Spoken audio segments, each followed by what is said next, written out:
کہ بہاریز نے صرف پاکستانیت کے لیے، صرف پاکستان زندہ باد کہنے کے لیے بہت سفر کیا وہاں پہ۔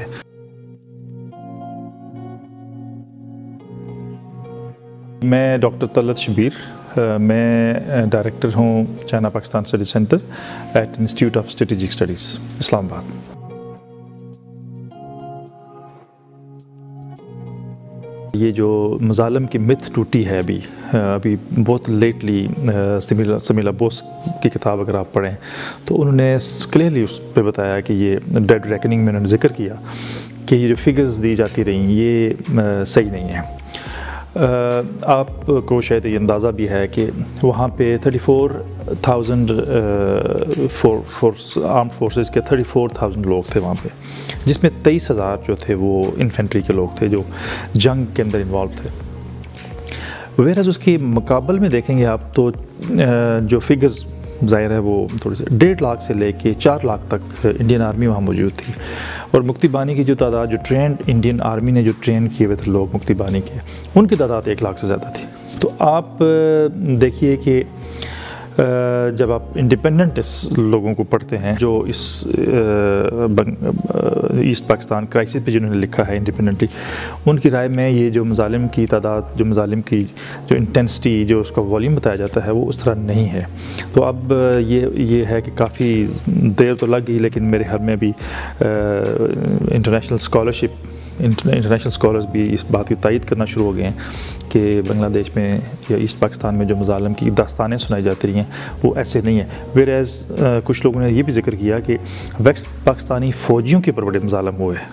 ظاہر ہے وہ تعداد میں کم تھے، ان کی فیملیز وہاں پہ اسٹرینڈ ہو گئیں، ان کے اوپر بھی ظلم ڈھائے۔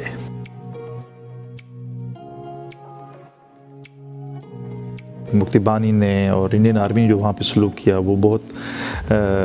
میرے خیال میں یہ علیحدہ ایسا باب ہے جس کے اوپر روشنی ڈالنی بہت ضروری ہے کہ بہاریز نے صرف پاکستانیت کے لیے، صرف پاکستان زندہ باد کہنے کے لیے بہت سفر کیا وہاں پہ۔ اور اس کے علاوہ بہاریز کے علاوہ بھی میں کچھ بنگلہ دیشی سے مل چکا ہوں جو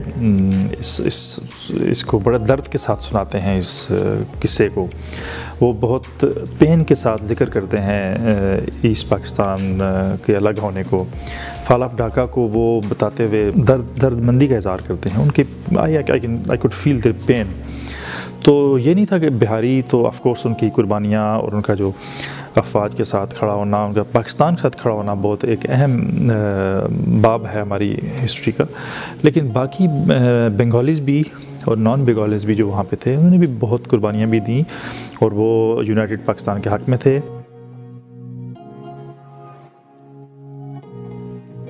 انٹرنیشنل ریلیشنز میں you move on with relationship, تو جب بنگلہ دیش کو آپ نے ایکسیپٹ کیا، اس کو ایز اے کنٹری ریکگنائز کر لیا، تو پھر آپ نے ایکسیپٹ کر لیا، تو ایک اچھی کوشش پاکستان کی طرف سے ہوتی رہی کہ جی بنگلہ دیش کے ساتھ کارڈیل ریلیشن شپ رکھا جائے، لیکن سم ہاؤ دوسری طرف ایسا تھا کہ وہ ایک خاص باعث بھی تھا، ساتھ جو ہے نا ایک فیلنگ تھی اینیموسٹی کی کہہ لیں، یا ایک تھوڑا سا ریسٹرینٹ بھی تھا، لیکن یہ ایک جنریشن کو گزرنا پڑا اس پروسیس سے۔ تو اب تھوڑی سی میں when I read some articles from writers from بنگلہ دیش، تو مجھے کبھی کبھی لگتا ہے کہ ابھی they have now realization کہ چلیں یہ تو جس طرح بٹوارا ہونا تھا وہ ہو گیا، لیکن یہ ہے کہ اب انڈین انفلوئنس کو کم کیا جائے، یا انڈین انفلوئنس جو ہے نا وہ it's not good for their country.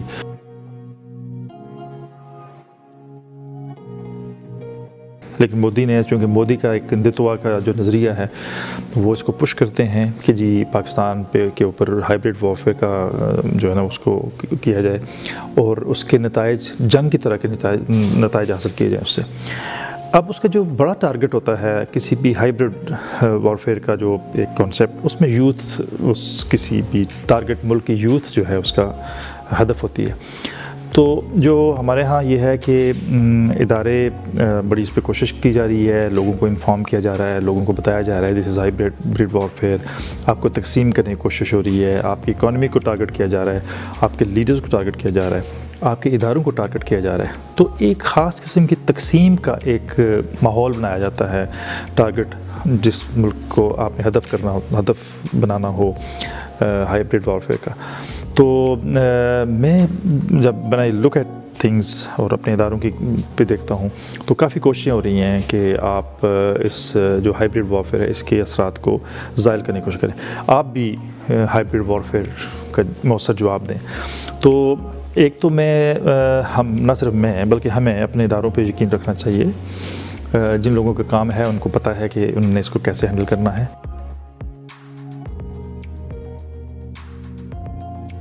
Pakistan کے اندر بہت جان ہے, پاکستان کے لوگوں کے اندر بہت جان ہے, بہت پوٹینشیل ہے. اور ہم نے یہ دیکھا بھی ہے, یہ ہمارے جتنے ٹاپ بیوروکریٹس کو دیکھیں, ٹاپ جنرلز کو دیکھیں, ٹاپ ججز کو دیکھیں, ٹاپ پولیٹیشنز کو دیکھیں, تو آپ کو جب یہ ان کی لائف کو دیکھیں گے تو پتہ چلے گا کہ ان کی جو اسٹرگل تھی وہ بہت گراس روٹ لیول سے شروع ہوئی اور لوگ اس گراس روٹ لیول سے اوپر پہنچے. تو اس کا مطلب یہ ہے لوگوں کے اندر ایک جد و جہد کا ایک جذبہ ہے, لوگ کام کرتے ہیں, لوگ محنت کرتے ہیں. ملک کے اندر جس طرح کے ریسورسز ہمارے پاس, ملک کے اندر بہت جان ہے. اور اگر صرف ہم نے ضرورت اس عمر کی ہے کہ ہم اس جو اسٹرینتھ ہے ملک کی اور ہماری جو یوتھ ہے اس کو ہم کسی طریقے سے ہم چینلائز کر سکیں اچھے طریقے سے. اگر یہ ہم کر سکیں, جو کہ میں sense I believe in Pakistan اور I believe in prosperity of Pakistan, یہ کر سکیں اور یہ کر لیں گے ہم, تو پاکستان کو کوئی دنیا کی طاقت خوشحال ملک بننے سے نہیں روک سکتی.